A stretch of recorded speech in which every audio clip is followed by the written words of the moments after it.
স্বাগতম সুপ্রিয় শিক্ষার্থীরা, আজকের ক্লাসে আমরা একাদশ এবং দ্বাদশ শ্রেণী হিসাব বিজ্ঞান দ্বিতীয় পত্র বইয়ের ষষ্ঠ অধ্যায়টির নাম হচ্ছে আর্থিক বিবরণী বিশ্লেষণ। আজকে তার প্রথম পর্ব। আজকের পর্বে আমরা এই অধ্যায়ের মোট 7টি সূত্র নিয়ে আলোচনা করব। আজকের পর্ব যদি তুমি সম্পূর্ণ দেখো, অবশ্যই তুমি এই অধ্যায়তে আসা যে কোনো প্রশ্ন তুমি সমাধান করতে পারবে। প্রিয় শিক্ষার্থীরা, তাহলে আমরা আজকের পর্বটি শুরু করি। 1 নম্বর সূত্রটি হচ্ছে চলতি অনুপাত সমান চলতি সম্পদ ডিভাইডেড চলতি দায়। তার আদর্শ মান হচ্ছে 2:1। তাহলে চলতি সম্পদ থেকে আমরা চলতি দায় যখন ভাগ দেব তখন আমরা পেয়ে যাব চলতি অনুপাত। এই সূত্রটি অবশ্যই 1 নম্বর রাখার কারণ হচ্ছে এই সূত্রটি অবশ্যই তোমাদের 5 সৃজনশীলে আসে, তাই জন্য আমরা 1 নম্বরে রাখছি। তাহলে চলতি সম্পদ, তাহলে চলতি সম্পদ প্রাপ্য হিসাব, ব্যাংক জমা, হাতে নগদ, প্রাপ্য বিল, মজুত পণ্য। যদি শুধু উদ্দীপকে মজুত পণ্য দেওয়া থাকে তাহলে আমাদের ধরে নিতে হবে এটি সমাপনী মজুত পণ্য। সমাপনী মজুত পণ্য একটি চলতি সম্পদ। অব্যবহৃত মণিহারে, অগ্রিম খরচ, আয়ের বকেয়া, এগুলো হচ্ছে চলতি সম্পদের নাম। চলতি দায়, পদ হিসাব, ব্যাংক জমাতিরিক্ত, পদয় বিল, আয়ের অগ্রিম খরচের বকেয়া, আয়কর সঞ্চিতি, প্রস্তাবিত লভ্যাংশ, এগুলোকে চলতি দেয়। তাহলে চলতি সম্পদ থেকে যখন আমরা চলতি দায় বাদ দিব তখন আমরা পেয়ে যাব চলতি অনুপাত। এরপরে দ্বিতীয় সূত্রটি হচ্ছে তরল অনুপাত।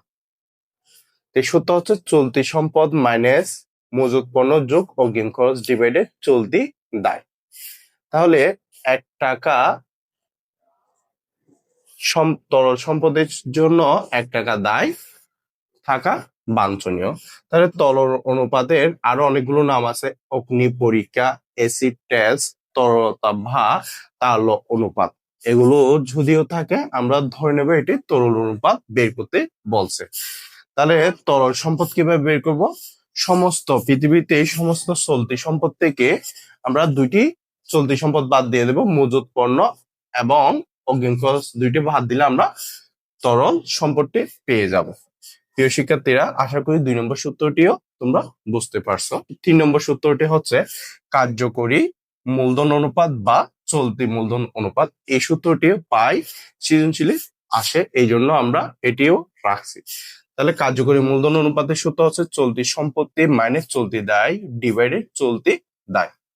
এটির আদর্শ মান হচ্ছে 1:1।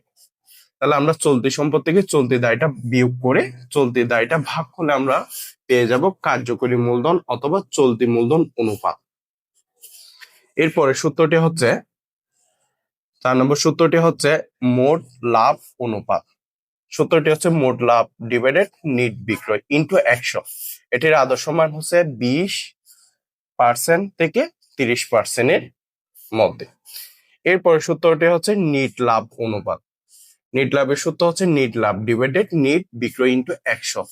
তাহলে মোট লাভ এবং নিট লাভের মধ্যে 2টি সূত্রের মধ্যে নিট লাভ ভাগ করব। মোট লাভের মধ্যে মোট লাভ ডিভাইডেড নিট বিক্রয়, আর নিট লাভ অনুপাতের মধ্যে নিট লাভ ডিভাইডেড নিট বিক্রয় ইন্টু 100। তাহলে আমাদের মোট লাভ যদি উদ্দীপকে যদি দেওয়া না থাকে তাহলে আমরা মোট লাভটি বের করতে হবে। যদি উদ্দীপকে দেওয়া থাকে তাহলে আমাদের মোট লাভটি বের করতে হবে না। যদি দেওয়া না থাকে তাহলে আমাদের মোট লাভ বের করবো যে মোট লাভের সূত্র হচ্ছে নিট বিক্রয় থেকে বিক্রিত পণ্যের ব্যয় বাদ দিলে আমরা পেয়ে যাব মোট লাভ। এরপরে হচ্ছে নিট লাভ কিভাবে বের করব? মোট লাভ থেকে পরিচালন ব্যয় বাদ দিলে আমরা নিট লাভটি পেয়ে যাব। যদি নিট লাভটি যদি উদ্দীপকে দেওয়া না থাকে তাহলে আমাদের থেকে নিট লাভটি বের করতে হবে সূত্রের মাধ্যমে। আশা করি প্রিয় শিক্ষার্থীরা এটিও বুঝতে পারছে। এরপরে সূত্রটি হচ্ছে দায় মালিকানা অনুপাত। দায় মালিকানা অনুপাতের সূত্রটি হচ্ছে বহিদায় ডিভাইডেড মালিকানা তহবিল। বহিদায় হচ্ছে বাহিরের দায়, যে দায় পরিশোধের করলে বাহিরের মানুষের দায়টি কমে যায় বা বহিদায়টি হ্রাস পায়। তাহলে বহিদায়টি হবে যে চলতি দায় যোগ দীর্ঘমেয়াদী দায় যোগ বন্ধকীয় ঋণ, এগুলো হচ্ছে কি বহিদায়। আর মালিকানা তহবিল, মালিকানা তহবিল শেয়ার মূলধন, সংরক্ষিত আয়, সাধারণ সঞ্চিতি, শেয়ার অধিহার, পরিপূরক তহবিল, লভ্যাংশ সমতাকরণ তহবিল থেকে আমরা ভুয়া সম্পত্তিটা বাদ দিয়ে দেবো। ভুয়া সম্পত্তি যে সম্পত্তি থাকবে কিন্তু এটি অস্তিত্ব সঠিকভাবে আমরা প্রকাশ করতে পারবো না, এটি হচ্ছে ভুয়া সম্পত্তি বা অলীক সম্পত্তিও বলে থাকে। তাহলে ভুয়া সম্পত্তিটা আমরা কিভাবে বের করবো? প্রাথমিক খরচ, বিলম্বিত বিজ্ঞাপন, এই দুটি মোস্ট ইম্পর্টেন্ট প্রায় সময় আমাদের উদ্দীপকে থাকবে। ভুয়া সম্পত্তির মধ্যে প্রাথমিক খরচ, বিলম্বিত বিজ্ঞাপন। শেয়ার অবহার, শেয়ারের মূল্য থেকে কম মূল্যে বিক্রি করা, অবলেখকের কমিশন, এগুলো হচ্ছে ভুয়া সম্পত্তি। এরপরে সূত্র হচ্ছে 7 নম্বর সূত্রটি হচ্ছে যে তাহলে দায় মালিকানা অনুপাতের আদর্শ মান হচ্ছে 1:1। 7 নম্বর সূত্রটি হচ্ছে যে প্রাপ্য হিসাব আবর্তন অনুপাত। তাহলে প্রাপ্য হিসাবের আবর্তন অনুপাতের সূত্র হচ্ছে নির্ধারে বিক্রয়। যদি আমাদের উদ্দীপকে যদি ধারে বিক্রয় দেওয়া থাকে তাহলে আমরা নির্ধারে বিক্রয়, যদি নির্ধারে বিক্রয়টি দেওয়া না থাকে শুধু বিক্রয় থাকলে তাহলে বিক্রয়টি নিয়ে আসবো। তাহলে নির্ধারে বিক্রয় বা বিক্রয় যে কোনো একটি থাকবে অবশ্যই, এখান থেকে একটি বিক্রয় ডিভাইডেড গড় প্রাপ্য হিসাব যোগ গড় প্রাপ্য বিল। তাহলে আমাদের গড় প্রাপ্য হিসাব এবং গড় প্রাপ্য বিলটা একটু বুঝতে হবে।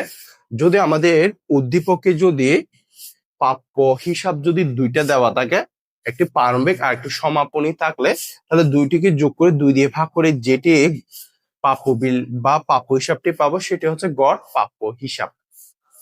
আশা করি এটিও বুঝছ।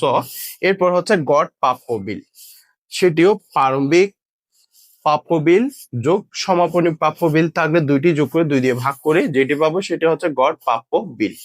যদি আমাদের উদ্দীপকে যদি একটি প্রাপ্য হিসাব দেওয়া থাকে তাহলে এটিকে আমরা কি করে নেব, গড় প্রাপ্য হিসাব ধরে নিয়ে বসাই দেব। এরপরে যদি আমাদের উদ্দীপকে যদি প্রাপ্য বিল একটি দেওয়া থাকে তাহলেও আমরা গড় প্রাপ্য বিল বলে এটিকে ধরে নিয়ে করব। যদি প্রাপ্য হিসাব এবং প্রাপ্য বিল উদ্দীপকে একটি একটি দেওয়া আছে তাহলে এই দুইটিকে যোগ করে 2 দিয়ে ভাগ করব না। যদি একই টাইপের প্রাপ্য হিসাব একই টাইপের যদি দুইটা থাকে তাহলে যোগ করে 2 দিয়ে ভাগ করবো, তার প্রাপ্য বিলের ক্ষেত্রে সেটি। তাহলে আমরা 7 নম্বর সূত্রটিও দেখে নিলাম, এটির মান আসবে বার বা গুণ, এটির মান আসবে।